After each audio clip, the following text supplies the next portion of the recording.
You are looking at Julian's pronunciation guide, where we look at how to pronounce better some of the most mispronounced words in the world, like this other curious word. But how do you say what you're looking for today? Let's learn once and for all how to pronounce the name of this biblical character, Miriam's mother.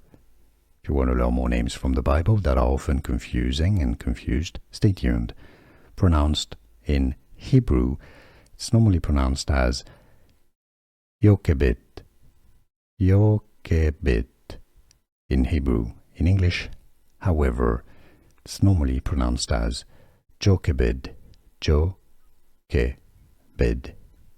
Jochebed, English pronunciation. Here are more videos on how to pronounce more confusing words and names too many mispronounced. Like this video if you found it useful. I appreciate your support. I'll see you soon and thanks for watching.